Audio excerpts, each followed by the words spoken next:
That is proof of love. Do not hide it. Graham's low voice stopped Eleanor's hand as she rushed to wipe away the traces of passion scattered across the floor. Once cast aside by her husband, burdened by the town's scorn, she now trembled in the arms of a man wealthy in land, yet lonely in spirit.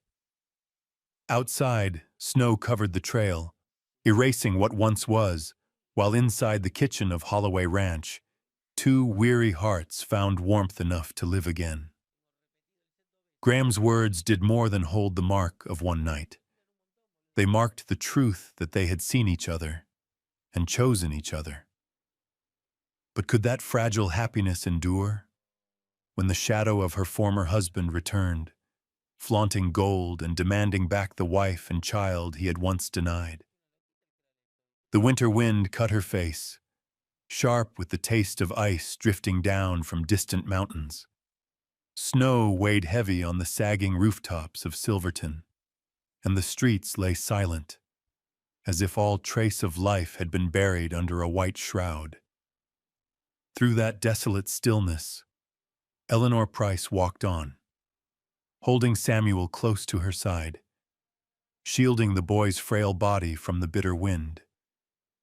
Each step sank deep, heavy not only from the drifts beneath her worn shoes, but from the weight of her past, from the shame etched into her heart like a scar that would never fade. The day Patrick Doyle walked out, his last words had cut through her soul like a blade of ice. That boy isn't mine. He left behind more than a roof emptied of its man. He left his wife and child to hunger, and he stole away what fragile dignity Eleanor had fought to keep through all their years together. The words spread like fire on dry straw. Within days, the whole town whispered, "Eleanor couldn't hold her man. That child must belong to another." Those whispers followed her to the market, to church, even in the sidelong glances of neighbors who once greeted her kindly. Samuel, too young to understand, only asked again and again, "Mama, where's Papa?" Each time her heart twisted, yet she forced a thin smile and hid her grief deep inside.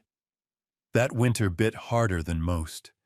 Wind screamed through cracks in the walls, snow piled high against the doors, and the roads seemed bent on blocking all who tried to endure. Eleanor knew she could not remain a shadow in town any longer. The pity, the scorn, it had driven her to the edge. She would leave, not in flight, but because Samuel deserved a real home, a place where he might still believe the world held a corner for the two of them. Their belongings fit in one small sack: a few scraps of bread, a dented iron flask, and an old wool scarf her mother had knitted long ago. Yet Eleanor did not feel broken. With each step along the dirt road leading away from town, it was as if she shed another layer of disgrace. Samuel trudged at her side, his tiny hand clutching the hem of her skirt, his dark eyes wide with trust. The road to Holloway Ranch stretched far, flanked by pines bending beneath the storm. The sky hung gray and swollen, clouds curling as if ready to loose another squall. Eleanor bent low, brushing snow from Samuel's cheeks. He looked up and asked in a small voice, "Mama, where are we going?" She swallowed the ache and whispered with a smile, "To a place where you won't go hungry anymore." Her body faltered, but her gaze stayed firm. If she collapsed, Samuel would have no one left. At last, the old iron gate of Holloway Ranch rose before them. The wind whistled through its rusted bars, groaning like the voice of time itself. On a weathered post swung a wooden sign, hand-carved, its letters still plain. "If a lantern lights your path, do not snuff it out." Eleanor stood still, the cold striking her face, yet her chest burned hot. The words echoed like a voice from her own soul. For years, she had been that lantern, steady for Patrick, feeding him, nursing him, holding his hand even when he wasted their last coins on drink. And in the end, he had stamped her out without mercy. Now she wondered, beyond this gate, might there be someone who would guard the faint light still burning in her heart? Samuel stared at the sign, eyes wide. "Mama, what does it say?" Eleanor bent, kissed his tangled hair, and whispered, her voice trembling but sure, "It is a reminder, son. When someone brings you light, you must keep it safe." For the first time since she had been cast aside, a flicker of hope stirred in her. Not because she knew happiness waited ahead, but because if she did not walk on, she would never know. She gripped Samuel's hand tighter. He shivered, but his eyes shone bright at the sight of cattle grazing across the snowbound field. At least, she thought, her boy would have food, a roof above him. Drawing a deep breath, the cold burning her lungs, Eleanor straightened her back. Her heart still throbbed with pain, yet her eyes burned steady with resolve. The past had hurled her down, but Samuel needed her to rise. "Mama, do we go in?" Samuel tugged her hand, eager. Eleanor nodded, a faint but certain smile on her lips. "Yes, son." We go in. The gate creaked and moaned as it opened, the sound carrying into the wilderness. Eleanor stepped through, her hand clasping her boy's. Before them stretched a long lane into the ranch, tall trees casting shadows across the snow. She felt as though she had crossed into another world, no longer a woman branded by shame, but a mother, a soul worthy of shelter. Samuel skipped at her side, pausing now and then to point at the herd in the distance. Eleanor's throat tightened. The child had borne too much, and still he clung to innocence. She vowed silently to guard that smile, whatever the cost. Behind them, the wind blew hard, erasing their tracks. Ahead, a dim glow from the ranch house pierced the curtain of snow, a lantern in the storm, leading them on. Eleanor drew her shawl close, inhaled the biting air, and pressed forward.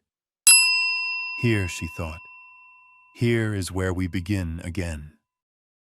The Montana wind howled over the ridges, carrying a cold that sank clear to the bone.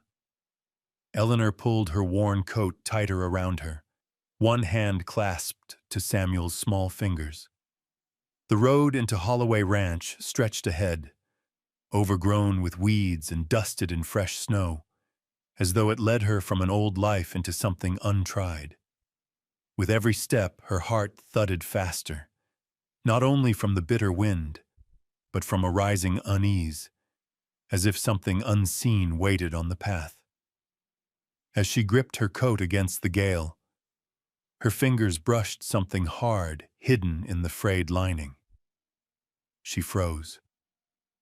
Digging inside, she drew out a folded scrap of paper, edges creased and stained, carrying the stale stench of liquor and smoke. The crooked scrawl upon it was one she knew at once: Patrick Doyle. Her hands shook as she opened it. The wind whipped fierce, yet she could still make out the words, "Claudia, only a few more days. When the gold is in hand, I'll come for you. We'll start again in a place where no one knows us. Keep quiet. Don't let the old hag suspect. I swear, the new life will be ours, each word cut like a knife." The old hag. That was how he named her. The wife who had stood by him through years of hunger, who labored for bread while he drank away their last coins, who bore the shame of town gossip to keep their family's dignity intact. To him, she had been nothing but a weight, a name to be cast aside so he could chase false light elsewhere. The woman's name, Claudia Rivers, was no stranger. Eleanor had heard it murmured in the marketplace.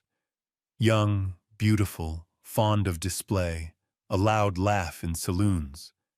Eleanor had brushed it aside as idle talk, never once imagining Patrick was among those who bent close to Claudia, whispering promises once spoken only to her. Her vision blurred. Memory pressed in. Nights when Patrick collapsed in drink and she hauled him home, washing shirts reeking of cheap whiskey. Days when he lost his work at the mine and she went hungry so he might eat. The last of their coins thrown on a gaming table while she sold her wedding band to buy flour. And for that, she received only his cruel denial. That boy isn't mine. The letter now proved worse. That his betrayal had begun long before. His escape already plotted with another woman. Eleanor folded the letter tight in her palm, breath coming ragged. For months, she had scourged herself with the question, was it my failing? Was I not enough to keep a man? The truth now stood plain. It had never been her fault. Patrick had chosen deceit, had chosen to snuff out the lamp she had guarded so long. Samuel looked up, dark eyes wide with innocence. "Mama, what's wrong?" She slipped the letter deep inside her coat, forcing a thin smile. "Nothing, Samuel." Just the cold wind. She would not let him see the poison of his father's words, would not let his young heart carry that stain. Samuel deserved a childhood unsullied by betrayal. Eleanor pressed the paper close to her chest. It was more than a wound. It was proof.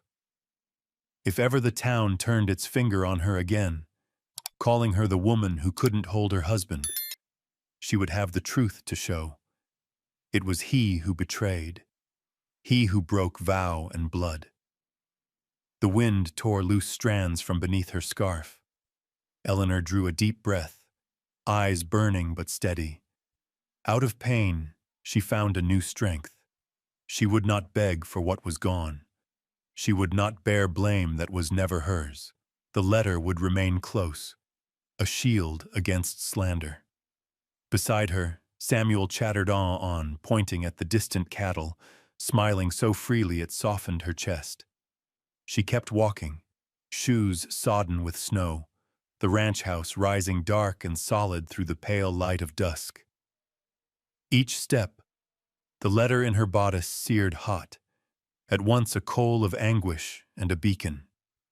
It warned her the past could return, yet it lit the vow that no man, not Patrick, not anyone, would ever again define her life. At the ranch door, she halted, drawing Samuel close. The boy smiled, his eyes like a lantern in the long night. Eleanor kissed his brow and whispered a vow. "Here, son. Here we begin again." And with the letter clutched hard against her heart, she mounted the steps, carrying both her wound and the quiet strength to stand against the world. Montana, 1883. From snow-capped ridges to endless gold plains, folks spoke the name Graham Holloway with a mix of respect and wonder. He was one of the wealthiest ranchers in the territory, master of thousands of acres and cattle so numerous a cowboy could spend a lifetime counting. They said if Holloway set his horse running from dawn till dusk, he might still not reach the edge of his own land. To most, Graham had everything: money, land, quiet influence in town. Few knew that behind the wide doors of Holloway Ranch lay rooms filled not with laughter, but with the lonely sound of wind sliding through cracks. Few guessed that the man called prosperous carried 2 wounds of marriage too deep to mend. At 27, Graham wed Isabel Crawford, an Eastern girl with clear blue eyes and a smile as gentle as summer light. Their wedding was small but celebrated, and Silverton believed he had finally found safe harbor. The first months were sweet. Isabel planted flowers by the porch, laughed when Graham swung her round in the pasture. She spoke of children to come, of the sound of small feet on wooden floors. Graham listened, torn between joy and fear. The fear proved true. After years of waiting, they sought a doctor in Helena. The verdict fell cold and sharp. Graham Holloway was barren. He forced a smile, told Isabel they could still find happiness, but her eyes began to change, first with pity, then with weariness. One night, her shadow cast long by a lamp, Isabel wept. "I want to be a mother, Graham. I cannot live this empty life forever." He said nothing. She had not meant it as reproach, but truth had split them all the same. At last, he let her go. She left the ranch, and her jasmine scent faded with the years. The wound had hardly closed when Graham tried again. The second woman was Margaret Turner, a schoolteacher from Kansas. Unlike Isabel, she was steady and sharp-minded, her brown eyes firm, her voice measured. With her, Graham believed reason might balance what life had denied. After 2 years, he asked for her hand. The wedding day came. Wildflowers dressed the church. The town filled the pews. Graham stood before the altar in a pressed suit, heart pounding but full of hope. Then the organ played, but the doors stayed shut. In their place lay a letter on the front pew. He opened it under the eyes of the whole town. Margaret's strong hand spelled out, "I need a man who can give me a true family. Forgive me, Graham. I cannot be your wife in that moment." The stares pressed in, pity, whisper, scorn. Graham folded the note, slipped it into his pocket, and walked out. His back was straight, his stride firm, but inside his heart broke once more. After 2 betrayals, Graham built a wall high and thick around his soul. He no longer spoke of family. He poured himself into the ranch, expanding land, growing herds, hiring more men. By day, Holloway Ranch thundered with cattle balls, snapping whips and pounding hooves. But when the sun sank, the great house fell silent again. Rooms unlit, chairs empty, a bed too wide save for the wind moaning at the windows. Night after night, Graham sat in an old armchair, poured whiskey, and stared into the fire. He thought of what had slipped away. One wife who left to chase motherhood, another who abandoned him before the vows. Both times, he was not enough. Slowly, he came to believe no woman would ever choose him for anything but land and money. Friends told him, "Graham, you're rich, respected. You can find another woman." He only shook his head. How could trust be rebuilt? How could love be believed in after twice being left? And so Graham became simply Mr. Holloway, stern, fair, generous with his hands, yet closed to all else. Men respected him. Women pitied him. They said, "He has everything but a true home." In the Montana Valley, snow still fell, wind still roared, and cattle moved like dark shadows over the white plain. Inside the great ranch house, Graham Holloway lived with silence, the silence of empty rooms and a heart long broken. The wide house of Holloway Ranch had long been kept by Mrs. Morrison, a housekeeper of over 20 years. She knew every creak in the floorboards, every crack in the walls, every chipped bowl by memory. But one winter morning, she pressed a letter with trembling hands into Graham's palm. She wished to leave for California, to live near her daughter. Her note ended with one line, "Sir, it is time I return to my true family." Graham folded the letter without a word. He knew no man could hold back someone who had found home. For the first time in years, the great house felt emptier than ever. Days later, a slip of paper appeared on the notice board at Silverton's general store. Wanted, housekeeper, married. Duties, cooking, cleaning, keeping house. Good pay. Apply in person at Holloway Ranch. Graham had underlined married. Twice broken in matrimony, he wanted no entanglements. A woman with a husband, he reasoned, would work and ask for nothing more. Word spread quick. At the saloon, some men chuckled. Holloway's so rich and yet only hires married women. Afraid of scandal, I reckon others scoffed. What wife would leave her man to scrub floors on a ranch? No pay is worth it. In Silverton, Graham's name was always fodder for talk. But one misty morning, while the gossip still lingered in the market, a woman came knocking. Eleanor pulled her old shawl tight, one hand clutching Samuel, the other gripping their small bundle. Her worn shoes sank into the slush, but her eyes burned steady. At the great door of Holloway Ranch, she drew a deep breath and knocked 3 firm times. The door opened, and there stood Graham Holloway, tall, broad, weathered face, gray eyes hard as stone. He looked her over, as if measuring every line.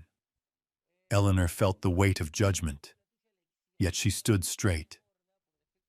Samuel peeked from behind her skirt, curious about the man townsfolk spoke of, with equal parts respect and pity. I've come to apply as housekeeper, Eleanor said, her voice steady. Graham's silence held doubt.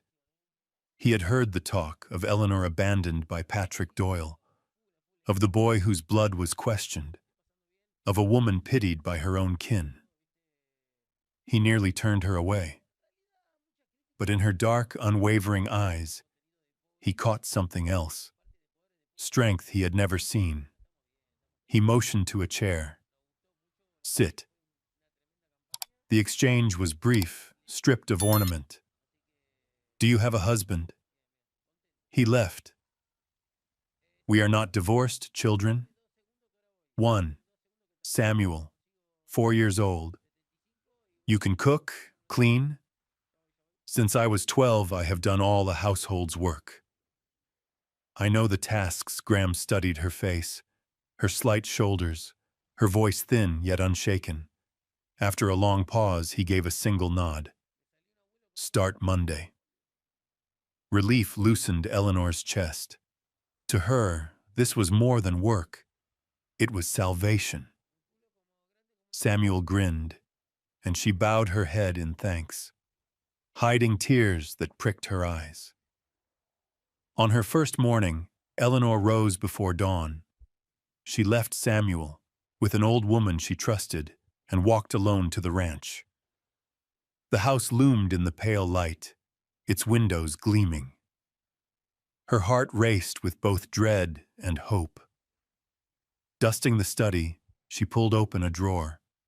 Her rag knocked down a small frame. She bent to lift it, and her heart froze. In the faded photograph stood 2 young men shoulder to shoulder. One was Graham, his face younger, unmarked by solitude. The other, unmistakable. Patrick Doyle. Her hand trembled. Why had Patrick once stood beside Graham? Why did fate bind her life to this man? She set the frame back, chest tight as if gripped by iron. Against her breast, Patrick's letter to Claudia still pressed hot as coal. Now, with this photograph, the burden grew heavier. Eleanor steadied herself. She needed this job, this roof, for Samuel. Whatever ghosts stirred, she would not let them steal her chance.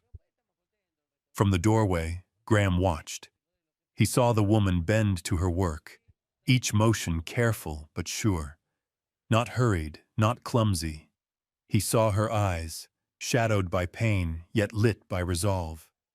And in that moment, He knew his choice to hire her might alter the course of his life. Eleanor pressed the letter against her heart, knowing truth must one day come. But today, she had only one duty: keep the job, protect her son, survive. In the stillness of Holloway Ranch, two fates crossed. One man walled off by broken marriages, one woman scarred by betrayal. Neither knew their lives had already turned onto a new road. On her first morning in the great kitchen of Holloway Ranch, sunlight slanted through tall glass panes, laying long gold streaks across the tiled floor.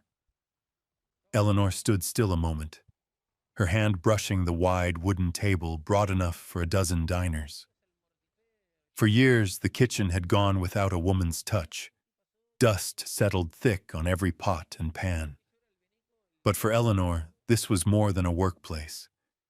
It was the beginning of survival for her and Samuel. She stoked the firebox. The crack of burning wood echoed, pushing back the chill of dawn. Steam rose from the pot, carrying warmth into the air. She wiped the counters, set the cookware in order, her hands sure and swift. Since 12 years old, she had known how to run a household. The scale of this one only made her draw a deeper breath, not falter. Samuel sat in the corner, playing with a scrap of wood found outside. Each time he giggled, Eleanor turned her head, her eyes softening. She never let herself ease her guard. Yet her boy's laughter reminded her she must keep moving forward. Graham Holloway passed the kitchen door on his way to the stables. He paused. His eyes caught on the woman bent over the blackened kettle, hair hastily tied, her brow damp yet calm. He was used to women coming and going from this house, leaving no trace behind. But Eleanor was different, not for beauty nor softness, but for the endurance in every motion, something he had only seen in those who stood their ground against frontier storms. He did not step inside, only lingered a moment before moving on. Yet the picture stayed with him all day. In the evenings that followed, when Graham rode back from the range, he often found Eleanor hauling buckets from the well. Her thin shoulders stooped, sweat tracing her temple, yet her eyes shone bright, unyielding. Samuel skipped beside her, straddling a stick like a make-believe horse, laughter ringing through the yard. Eleanor's quiet laugh answered him, a small sound, but enough to warm the cold space. More than once, Graham thought to carry the bucket himself, but he stopped. He realized Eleanor did not live in weakness needing shelter, but in the silent strength of a mother who would not bow. Evening light wrapped her and the child in a pale halo, and he thought, this woman was not what the town had said. In the days that came, Graham watched closer. He saw her slide the best portion of food to Samuel while she ate scarcely enough. He saw her endure the town's stares without reply, only gripping her son's hand. He saw her shiver in the wind, but pull her coat wide to shield Samuel first. Such things, small, repeated, etched themselves into Graham's mind, quiet testaments to her grit and devotion. By night, when the house had once echoed only with wind, new sounds filled the halls. From the kitchen came Samuel's giggles as Eleanor told him stories, then her soft humming as she laid him to sleep. Graham sat in his study, whiskey glass in hand, listening, without meaning to. The sounds filled spaces he had thought would always stay empty. One evening, when Eleanor finished clearing supper, she found a new handkerchief laid on the kitchen table. No word left with it, but she knew it was Graham's. She lifted it, the cloth fine and clean, so unlike the ragged ones she used. Her eyes blurred. How long had it been since anyone cared enough to offer her something so simple? She clutched it, warmed and unsettled both. Kindness was always in danger of being twisted by others' tongues. But here, in Holloway's kitchen, Eleanor felt something rare. She was seen. She was acknowledged. From the shadowed doorway, Graham watched. He saw her tuck the handkerchief into her pocket, then bend to kiss Samuel's hair as she whispered goodnight. A faint smile touched his hard-worn face. He turned away without a word, but within him something softened, a seed of regard he thought long dead. In a house once hollow, there were now small footsteps, children's laughter, and the steady rhythm of a woman's labor. Those sounds wove together into a new song, threading into Graham's heart. And for Eleanor, even a handkerchief was enough to believe. Perhaps this place would be unlike any she had known before. Late afternoon light stretched across the Montana prairie in pale gold patches. Eleanor was tidying Graham's study when an old ledger slipped from the shelf. Tucked inside was a folded newspaper, its pages yellowed with age. She bent to return it, but her eyes froze on the blurred image stamped on the front. Her heart stopped. In the grainy black-and-white photograph stood a figure she knew too well, one who haunted her memories. Patrick Doyle. No longer the drunkard in a shabby coat, leaving his wife and child in a tattered shack. Now he wore a fine cloak and a neat felt hat, smiling with brazen pride. At his arm was a woman in silk, her face radiant, eyes glowing with triumph. Beneath the picture ran bold print. Young businessman Patrick Doyle announces discovery of major gold vein in California. Engagement to Miss Violet Crawford declared. Wedding planned for spring, Eleanor went cold. The paper slipped from her trembling hands, striking the floor with a dull clap. The old scene pierced her again. Patrick walking out that morning, eyes filled with contempt, spitting the words that cut deeper than any blade. That boy isn't mine. Then the door slamming, leaving her clutching Samuel and choking back sobs through nights that stretched endless, holding on just enough to keep her child alive. And now he stood in print as a king of gold, boasting wealth and a bride, while she and her boy had trudged through hunger and storm. Eleanor pressed her face into her hands, sobs breaking loose. Hot tears slipped between her fingers. She despised herself for such weakness, yet could not stop. For years she had kept one small hope, that Patrick, however vile, might one day regret, might once think of Samuel. The photograph crushed that hope to ash. The door creaked. Graham entered, searching for his winter accounts. He halted. Eleanor sat shaking at the desk, the newspaper sprawled across the floor. It took him only a glance to understand. Without a word, Graham stooped, folded the paper, and set it on the desk. Then he laid his calloused hand gently on her shoulder. The touch was plain, yet so steady that Eleanor broke into harsher sobs. Years of rejection, years of disgrace, all spilled out in the sound. She had never wept before another. Not her mother, not the neighbors, never Patrick. But now, before Graham's silent strength, she could no longer hold the weight. He never once looked back, she gasped. Never once. Graham said nothing. His hand closed firmer, letting her lean against his chest. His eyes turned to the window where sunset bled red across the sky. He knew such wounds had no cure in words. Presence alone was the truest balm.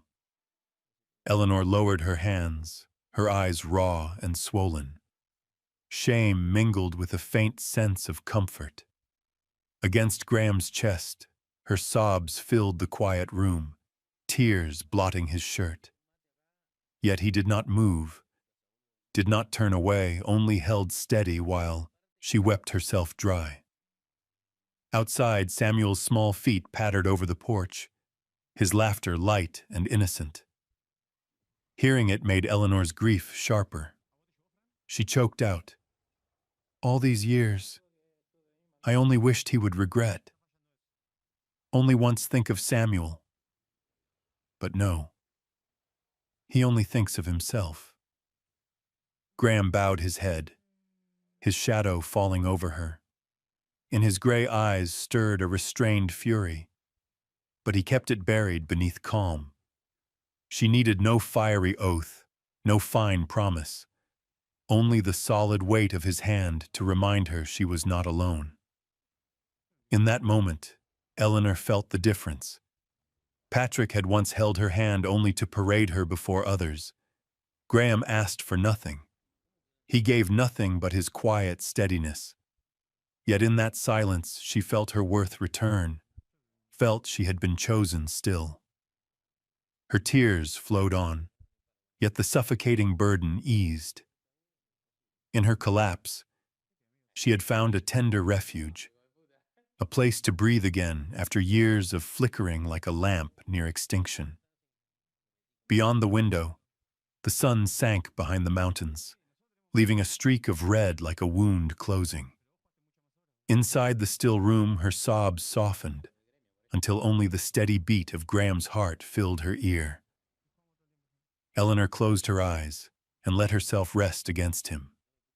For the first time in years, she allowed herself to lean on another, and felt no shame in doing so.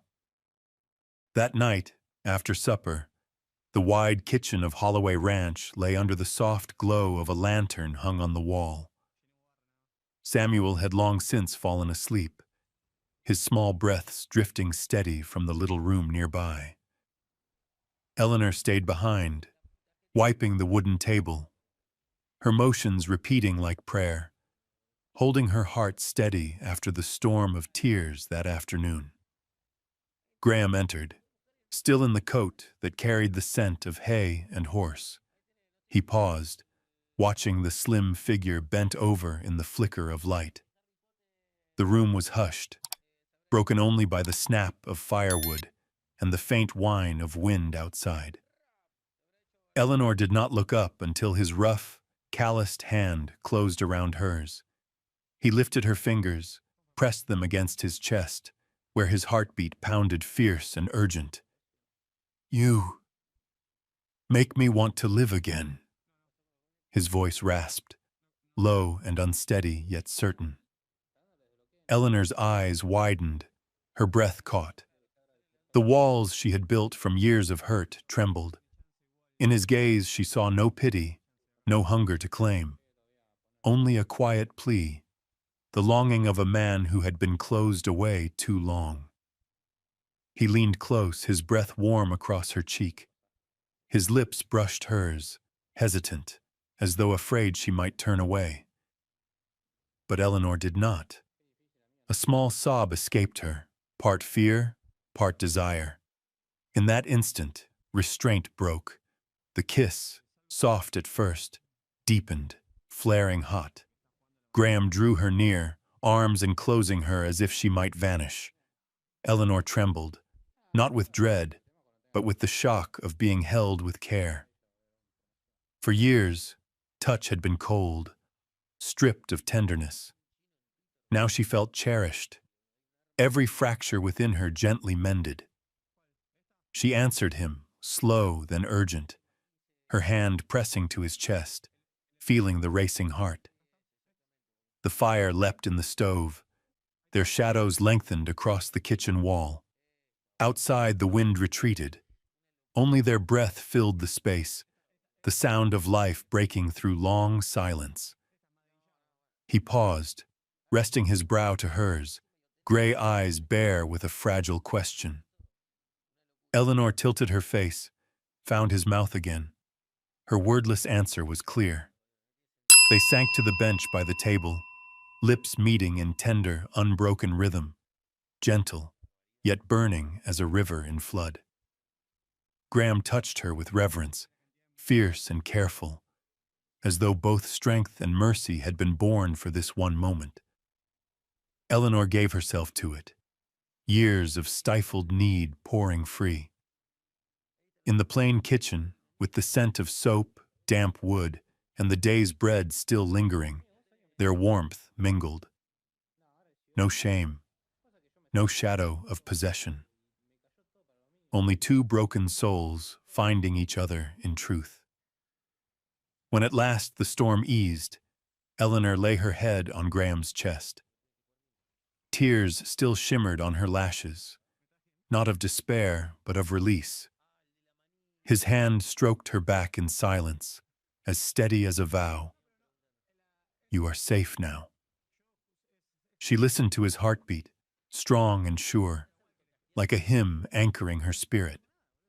In a whisper, trembling, she said, "For the first time, I feel touched by love." Graham closed his eyes, holding her tighter. He spoke no more, but his earlier words lingered in the rafters, carved deep in wood and in their hearts. You make me want to live again. Outside, the prairie wind carried the scent of hay and early snow. Inside, the lantern burned steady, casting light over two figures entwined. And in that moment, Eleanor knew, whatever storms tomorrow brought, she had once been loved as a woman in full, not as a shadow, not as a cast-off, but as one chosen. Morning light slipped through the small window of the washroom, falling across wooden tubs foaming with soap, damp shirts dripping onto packed earth. Eleanor bent low, her hands raw from cold water as she wrung out a handkerchief. Her heart still raced from the night before, the night every barrier between her and Graham had melted in the lantern glow of the kitchen. The door opened, heavy boots sounding on the floor. Graham stood framed in the threshold, his tall shadow stretching across the room. In his eyes was something different this morning, not only calm or silence, but a resolve forged after years of living behind walls. Eleanor lifted her gaze. They held stillness between them, broken only by water dripping and the faint scent of soap. Graham drew a deep breath, as if pulling courage from all his lonely years, and stepped closer. "Eleanor," he said, his voice low but clear, "you can stay here. Not just as a housekeeper, not just as the keeper of this hearth, but as my wife." The handkerchief slipped from Eleanor's fingers, falling into the tub with a splash of shining drops. She froze, her heart aching, not with despair, but with sudden joy. For years, she had dreamed only of a roof, a steady arm to lean on. Now the words came, plain and unadorned, in a room smelling of soap and damp cloth. Yet it was the greatest gift of her life. Tears blurred her vision. She did not hesitate. "Yes, I will." The single word, quiet but firm, lifted a weight from them both. Graham stepped forward, pulled her tight, holding as if afraid she might vanish. Eleanor pressed her face to his chest, listening to his heart hammer, letting her tears fall in gratitude. Then Graham eased back, his face shadowed by something graver. His gray eyes, once steady, flickered with fear, the fear of joy breaking, as it had before. "There is a truth you must know," he said slowly, "before we bind ourselves. I cannot give children. The doctor said so long ago. That is why the women before left me." The words fell heavy, like a stone cast into still water. Graham lowered his gaze, braced for the sigh. the refusal, the step away. But Eleanor did not move. She laid her damp, soap-scented hand against his chest, over the heart that beat wild. Her eyes shone clear through tears. "I do not need more children, Graham," she whispered. "I only need love." His shoulders trembled, as if a mountain lifted off his back. He closed his eyes, letting her words soak into every scar of his soul. Bowing his forehead to hers, he breathed out like a man saved.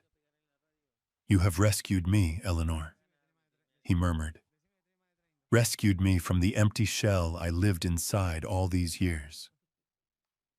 In that small washroom, with only water dripping and soap in the air, an unspoken vow was made, plainer than rings, truer than gowns. They stood together, believing a new life had begun. Outside, autumn winds swept the prairie, carrying the scent of damp earth and hay as though the land itself offered blessing. Eleanor lifted her face, wiped her tears, smiling with a faith she had never known. But joy had no time to settle. Hoofbeats thundered across the yard, pounding against the wooden walls like warning drums. The kitchen door burst open. A young cowboy, dust-streaked and breathless, held out a battered envelope. "Mr. Holloway," he gasped, "a letter from the town." Urgent, Graham's brow furrowed. He tore it open beneath the thin morning light. The print stood stark and merciless, a debt of staggering size, enough to tilt even a strong ranch. Eleanor stiffened, her pulse sinking. She watched Graham's face harden as his eyes caught on the name. His hand crushed the paper until it wrinkled. The borrower's name read clear, Patrick Doyle, and beneath it, the guarantor's bold, familiar signature, Graham Holloway. The room went still, the air itself pressing tight. Eleanor clutched her chest, breath torn. The tears of joy that had barely dried now threatened again, mingled with dread. Graham folded the notice, laying it flat on the table, his face carved in shadow, resolute yet darkened. In his gray eyes, Eleanor saw it plain. The past was not done with them. Patrick, the man who had ruined her, had returned once more, not by presence alone but by a debt that could strip away the fragile home they had just begun to build. That noon, Silverton baked under a harsh sun. Red dust rose thick on the main road beneath pounding hooves. The sharp clang of horseshoes echoed from afar, pulling heads up and halting hands mid-task. At the front rode a proud figure, Patrick Doyle.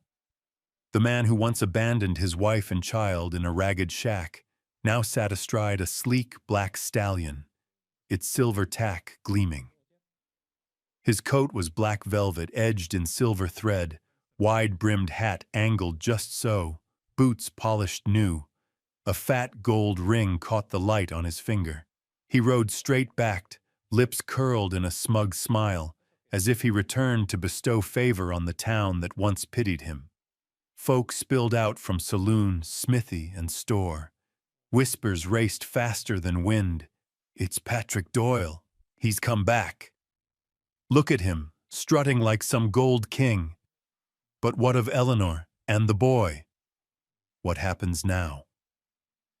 Patrick reined in before the saloon, rose in the stirrups, and let his voice boom so all of Silverton could hear. "I've come to reclaim what is mine. I've come for my wife and my son." The words dropped like stone into still water. Murmurs swelled, hands covered mouths, some scoffed. Children darted about shouting. Old rumors of Eleanor, never quiet, now flared into spectacle for the whole town. Patrick leapt down, his boots striking hard on the boardwalk. He strode bold, heavy rings flashing, hands spread like a victor. "I hear my son calls another man father." He bit each word, eyes sweeping the crowd. But blood cannot be replaced. Timothy is my son, and Eleanor is my wife. The law is on my side. A ripple of debate spread. Some nodded, muttering, "He's right. Law is law." Others shook their heads, but he left them to starve. Now he dares return with demands. Gossip sparked like fire through dry grass, thickening the air with tension. Patrick drew a cigar, lit it, and blew smoke skyward. He laughed loud, basking in stares both curious and scornful. "They called me coward, deserter. Look at me now." He spread his arms, showing off velvet and gold. "I have land. I have gold in California. I have a wealthy bride-to-be. I did not return to beg. I returned to claim what is mine." A drunk on the saloon porch bellowed through a grin, "Bring out Miss Eleanor. Let's see who she chooses, the golden man from California or Holloway himself." The crowd burst into uneasy laughter, part bitter, part eager for spectacle. Patrick smirked, taking it as cheer. Then came hoofbeats from afar, slow, heavy, resolute. The crowd turned. At the far end of the main street, Graham Holloway rode in, astride a gray horse. Tall, broad, sun-browned face set like iron, his gray eyes cold as steel. Beside him sat Eleanor, plain dress stirring in the wind, her gaze steady though her heart surged. Behind them, a handful of Holloway Ranch hands followed, silent and solid as warning. The crowd fell still. Patrick dropped his cigar, ground the embers beneath his heel, and threw back his head in laughter. "At last!" he shouted, arms wide like a man welcoming a duel. "I've been waiting for this day." Graham said nothing. He reined in, fixing his gaze on the man who had shattered the woman beside him. Eleanor gripped her skirt, calm on the surface, though every nerve tensed. She had long known this moment must come, and she would not bow again. The townsfolk pressed closer, circling the square tight. The air hung heavy, thick as gun smoke. All knew this hour would decide not only pride and love, but the fate of a family's future. Patrick mounted a wooden step, his voice hammering over the hush. "Eleanor, you are still my wife, and Samuel is my son. Enough of this sham. Return to the man who sired him." Silence fell like frost. Silverton held its breath, waiting for the clash no one could stop. The air in Silverton hung thick as gun smoke. Patrick stood at the center of the crowd, his face flushed, part whiskey, part arrogance, part fear seeping through his veins. He thrust a finger toward Eleanor and Graham, his voice hammering down like nails on wood. "Blood is blood. The law is on my side. Nothing binds stronger than blood." His words echoed off storefront walls, off the wooden chapel steeple, off the wide, watching eyes of the crowd. Some nodded, others grimaced, but all held silent, strung tight, waiting for an answer. Then, from nowhere, a small voice broke through, clear, trembling, but sharp enough to split the air. "My papa is Graham." Every head turned. Samuel, hair tousled, hands clutched tight to Graham's trousers, stood firm. His lips quivered, but his eyes shone wide and steady. Time stopped. Patrick gaped, mouth open but no sound escaping. In a heartbeat, his gilded image shrank to a hollow shell. The boy stared straight at him, then pressed closer to Graham's side, repeating, stronger this time, "My papa is Graham." The innocence, the truth, rang like Sunday bells breaking dawn. A hush. Then, from the corner of the crowd, laughter burst out. Another joined, then another, until the square roared. "You hear that, Patrick? Even the boy won't claim you," a cowboy hollered, nearly doubled over. "Papa Graham, he says," a fabric seller cackled, eyes gleaming with spiteful delight. Patrick staggered, reaching for words, his voice breaking. "He's only a child, confused, brainwashed. He doesn't know." But his protest drowned beneath laughter, beneath the shaking heads of Silverton's folk. Graham did not speak. He only bent, laying a broad hand on Samuel's small shoulder. That silent touch was enough. "I am your father." Behind him, Eleanor pressed her hands to her chest. Tears streamed, but this time not of shame, of pride, of release. Her son had spoken what she had prayed for, the truth of a home that was real. The noise quieted when another voice rang out, low, deliberate, cutting through like a gavel. "Mr. Patrick Doyle." The crowd parted. A middle-aged man stepped forward, papers clutched in hand, the seal bright red against the sun. It was Harris, the town's lawyer. "You speak of law. Then let me tell you what the law now writes of you." Patrick spun, his face blanching. Harris opened the packet, reading loud enough for all to hear. "By order of the California court, Patrick Doyle stands under investigation for fraud, falsified deeds, swindled investors, witnesses sworn, evidence filed. Should you return, you will stand trial." A gasp rolled over the square. Curious eyes turned cold with contempt. Patrick stammered, sweat beading on his brow. "Lies, slander, all of it." But Harris raised the paper high, the red seal blazing. "This is official writ. I am bound to declare it before Silverton." The murmurs hardened into open scorn. "So, the California gold don't shine brighter than a conman's trick," a blacksmith barked, slamming down his hammer. "No wonder he's come crawling back for his wife and child. Ran out of road out west," a baker's wife muttered, arms crossed. Patrick reeled, his eyes darting for a friendly face. None came. Only sneers, only mocking laughter. His polished mask of wealth and power tore apart in the noonday sun. Samuel tugged at Eleanor's dress, whispering for her ears alone. "I said it right, didn't I, Mama?" Eleanor knelt, clasping him close. "Yes, Samuel. You spoke truer than anyone." Graham's hand rested firm on them both, his eyes never leaving Patrick, now trembling, stripped of all grandeur. Patrick's voice rasped, desperate. This is not the end.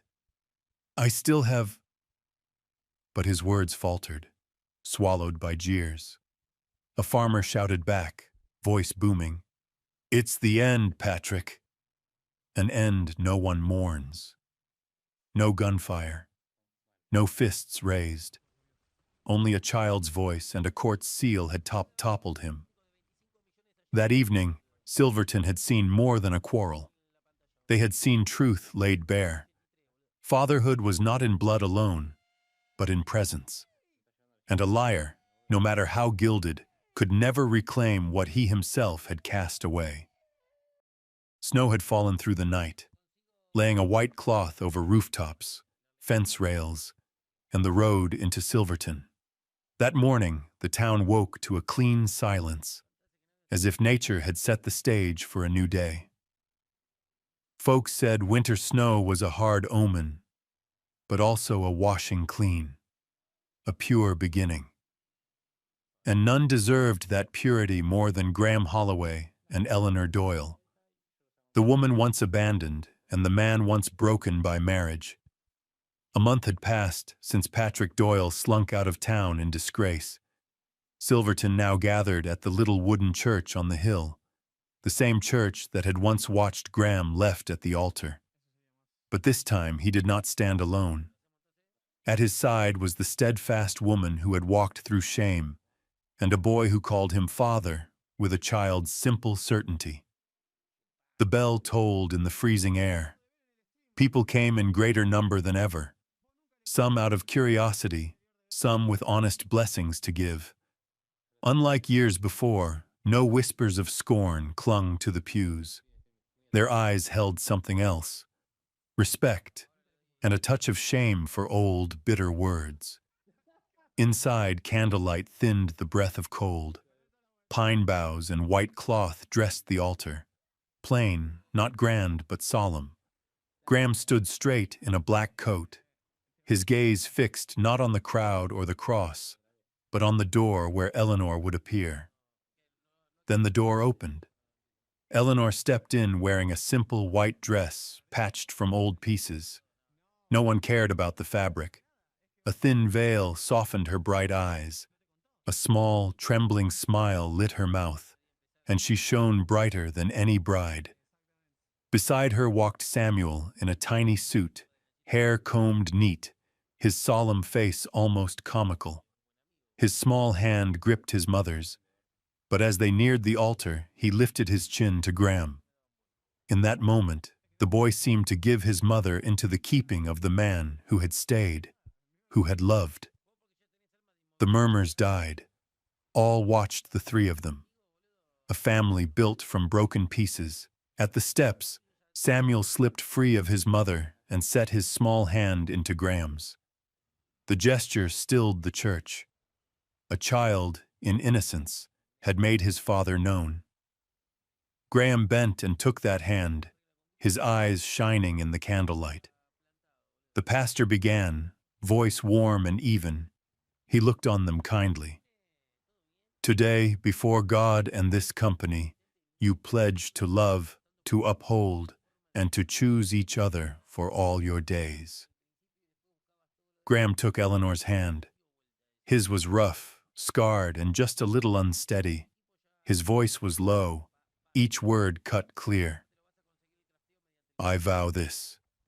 Whether snow whitens the fields or sun burns the ground, I choose you day after day. Eleanor bit her lip. Tears fell, but she lifted her head.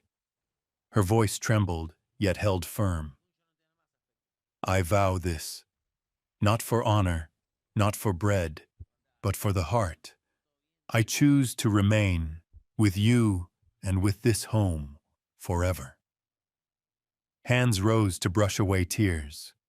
When the pastor declared, I pronounce you husband and wife, bound by love and by grace, the bell pealed again. No. Longer mournful, but bright as a victory hymn. Samuel gave a small cry of joy and threw his arms around Graham. The man who had expected a lifetime of solitude bent and lifted the boy high. Applause rolled through the church, out over the steps, and into the cold where the snow still drifted. Outside, the townsfolk pressed in with handshakes and blessings, some carrying pies and roasts for a shared feast. Those who once had slandered Eleanor looked aside at first, then nodded to her, a wordless confession of wrong. Graham stood on the steps, one arm around Eleanor, the other holding Samuel. Wind caught her veil and showed the rose in her cheeks.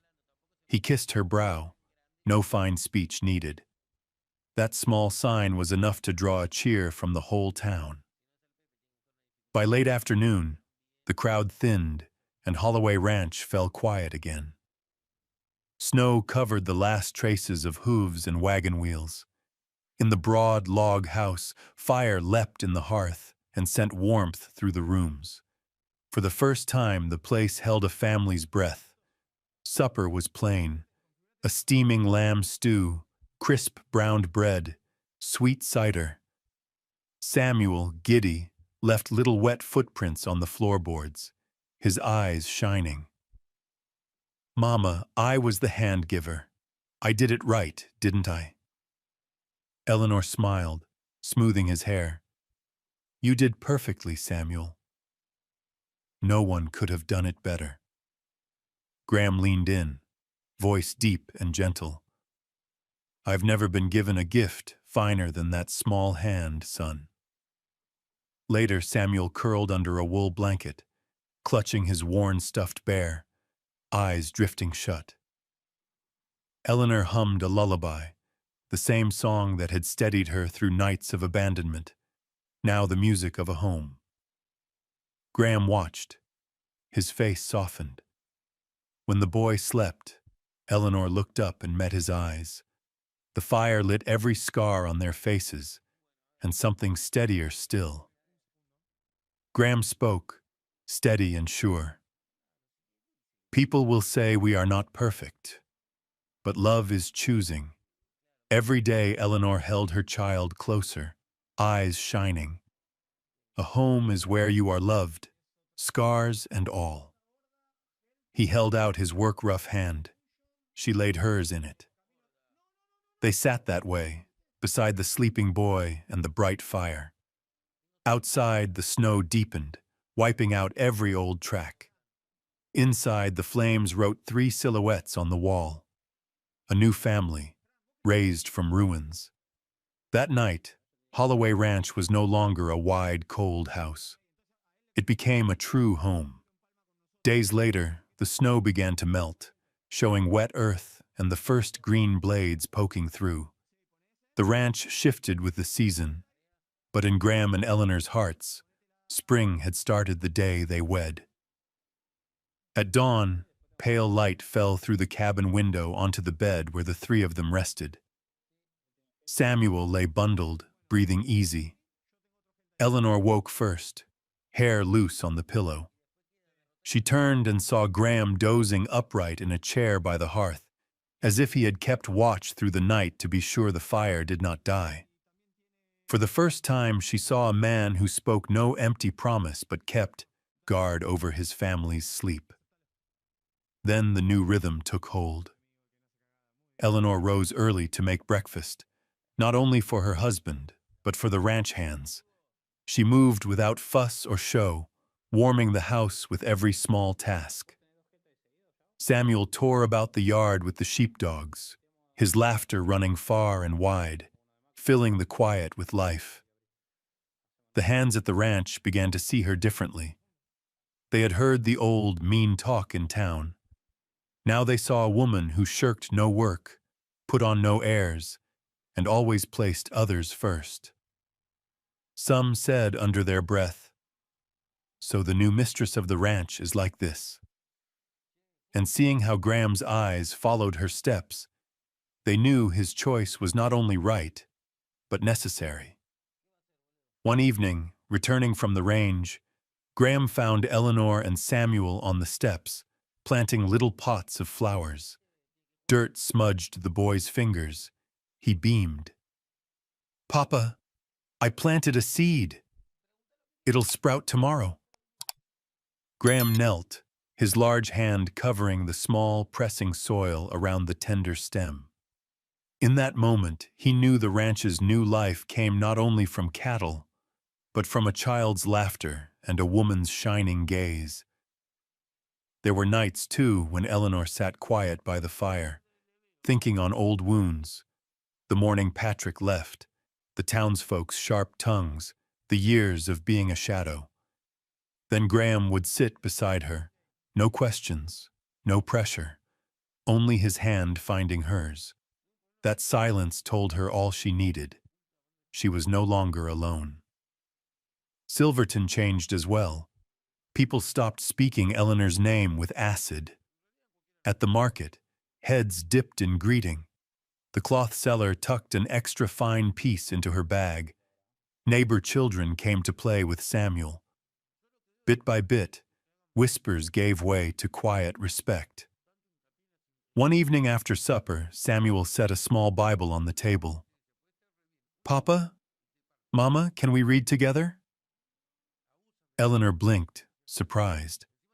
She had never thought her boy would ask for those dry pages. But when Graham's steady voice began, the words took on a new weight. Samuel sat wide-eyed, as if those stories of faith and patience were their own family's tale. That night, with Samuel asleep, Eleanor watched the last flecks of snow outside the window. She turned to Graham and said softly, "I never thought I would see a day like this." A piece Graham did not answer at once. He came and laid a hand on her shoulder, his gaze gentle yet sure. "Sometimes the Lord carries us through every storm just to bring us under a small porch. You have passed through the storm, Eleanor. Now stay with me and let us tend this fire." Eleanor nodded, eyes bright. Outside, the snow loosened its hold. Within her, spring had truly come. As the hearth fire flickered over the faces of Eleanor, Graham, and little Samuel, it was plain that happiness does not always come early. But if we endure, it comes in time. Their love was not a burst of fireworks, but a lantern in a snowbound night. Quiet, steady, warm enough for a whole home. Perhaps you, who have walked more than half your life, carry your own scars, losses, leave-takings. Yet like Eleanor and Graham, we all deserve a place to call home, a hand to hold, and a child's laughter to keep us walking on. If today's story stirred a memory, a moment, or a person who once crossed your path, please share it in the comments below. We'd be honored to listen. Don't forget to like and subscribe and ride along for more Wild West love stories, each one a small flame bright enough to warm a quiet evening. Where are you watching from? Tell us, so the far west can reach all the way to your doorstep.